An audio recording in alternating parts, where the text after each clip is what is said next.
Welcome to the webinar on simulation objects, optimization and parameter sweeps, and parallel computing. In this portion, we'll be talking about optimization and parameter sweeps. So let me just scroll ahead to this portion of the presentation. Okay, so first I want to talk about the general kind of concept and how this works in FDTD solutions, and then we'll look at an example actually using FDTD solutions to do an anti-reflector coating optimization to find the optimal layer thickness. Okay, so the optimization and sweeps window provides a graphical interface to this sweeps and optimizations function. So this is the optimization and sweep window right here. You can add a sweep or an optimization, edit, delete, run, and so on. This is the window that appears when you edit a parameter sweep. You can set things like the number of points in the sweep. You can select one or more parameters to vary. In this case, it's kind of a one-dimensional parameter sweep where we're changing the thickness of this layer from 0.05 to 0.15 microns. If you add multiple sort of properties or parameters here, it means that you'll sweep them at the same time, so they'll kind of move kind of step together in the same 20 steps.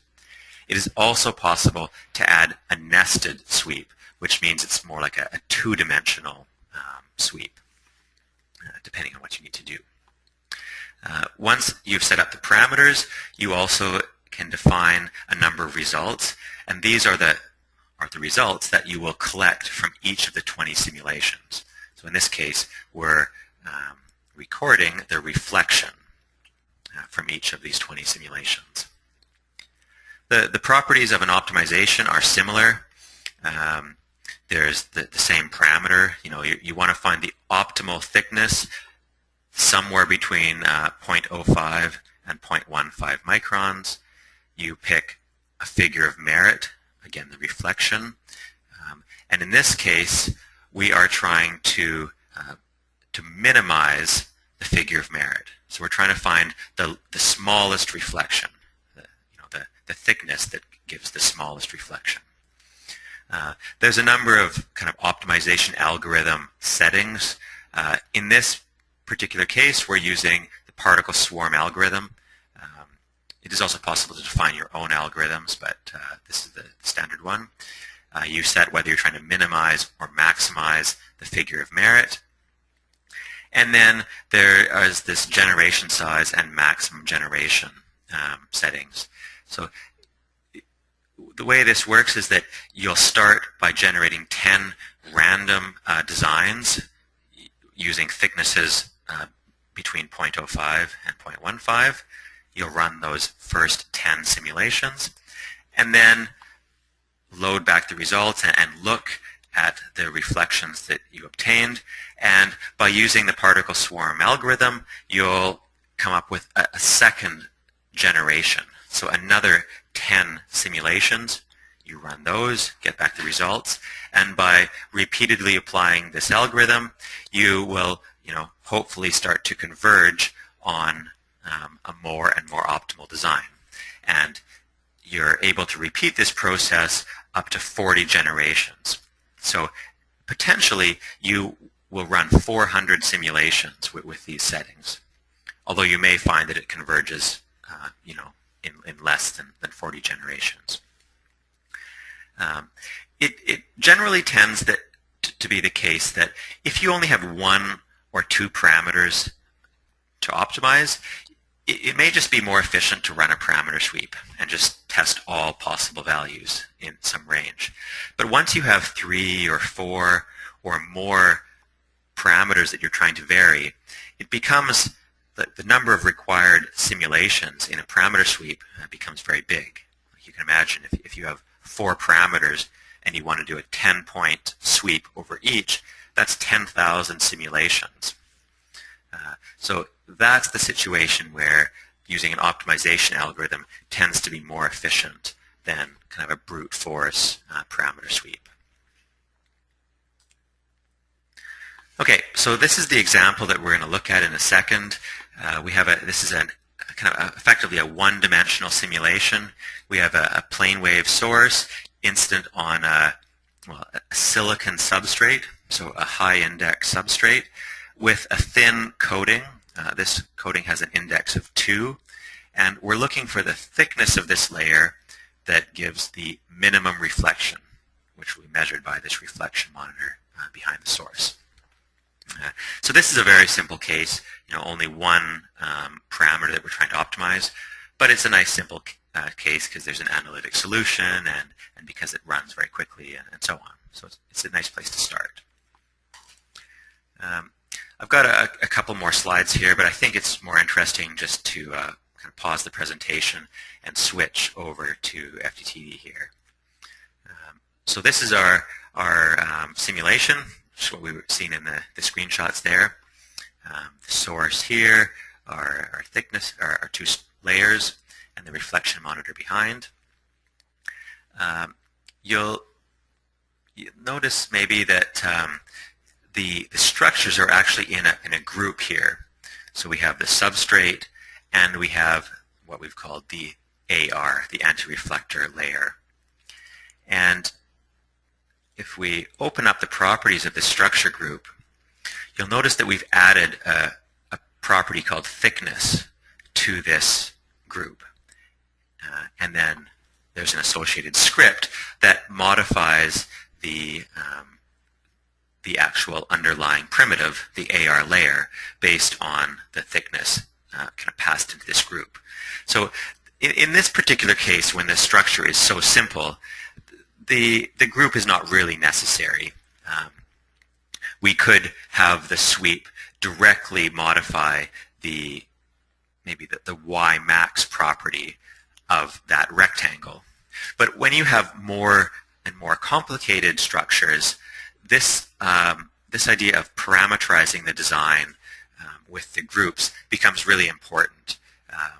So you can have the parameter sweep object set one property in the group, and then the group script can go and modify many children based on that input property. So it's using the groups and the parameterization becomes quite important as you get more and more complicated designs. So anyway, let me just select the thickness parameter sweep and edit its properties here. So as we've seen in the screenshot, we have a 20-point sweep. We're modifying the thickness property of the anti-reflector structure group. And then whenever that property is changed, the structure group will automatically rerun its script and modify its underlying children. So we're sweeping from 0.05 to 0.15 microns. In this case, we have 2 results defined. The reflection, the amount of power or the fraction of power reflected and transmitted. So I can just click OK. That's all defined now. And the other thing I should point out, in my resource list, I have 4 computers in this list here, which means when I run the sweep, I'm going to run in kind of a concurrent simulation mode where we'll be sending these simulations out to 4 computers. So this is a way to get the whole parameter sweep done more quickly.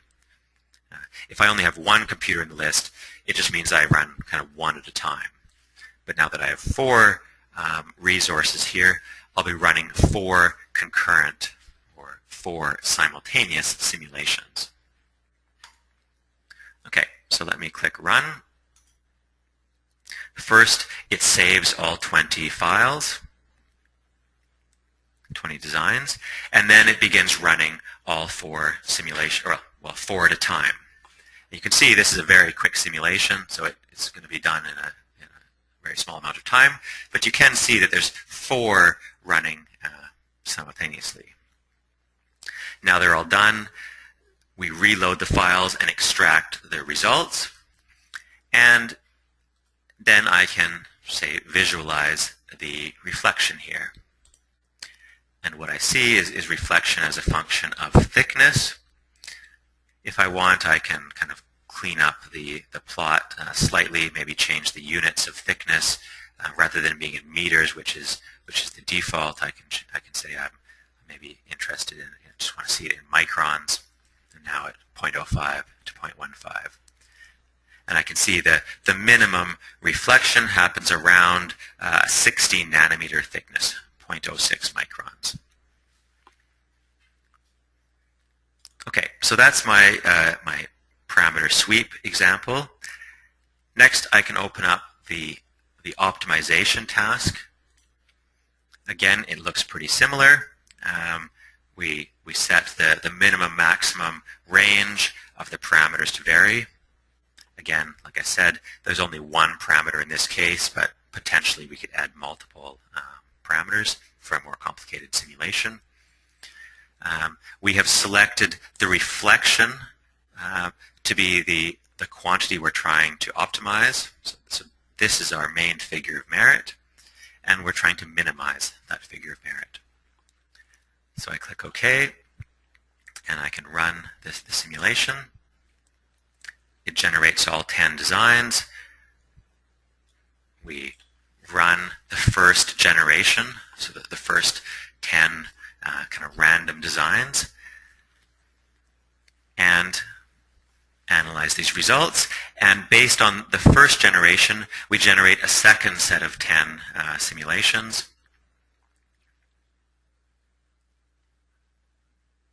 And so on. And so now you can see the second generation, so the second 10 simulations, found a slightly better design, a better thickness that was able to make the figure of merit even smaller. And now again you see the third generation finished, and again it found a more optimal design. So we probably want to leave this run for a few more generations until this curve kind of flattens out and we've basically converged at an optimal design. So maybe I'll just let this run for one or two more generations. You can see right now the best figure of merit is 0.0016. This is the fraction of the source power being reflected. And the thickness being used is 6 times 10 to the minus 8, which is 60 nanometers, more or less what we found with the parameter sweep. You can see we're not really getting much improvement anymore. So I think I'm going to just stop the optimization here at this point. And so after 7 generations, we have we've found a design, a thickness that gives us this particular figure of merit. So basically 0.16% reflection with a 60.3 nanometer layer thickness. Again, once I have these results saved, I can kind of visualize the various types of results, such as the figure of merit trend we were just looking at. There's a number of other quantities saved in the optimization, like the entire history of all the parameters used, the best parameters, and so on. Okay, so that's my my quick demonstration of the parameter sweeps and optimization, and that's also the end of my slides. So I'll just kind of scroll to the very last slide, which is the contact information that you've probably seen in some of the other videos. If you do have any questions, please let us know. Thank you.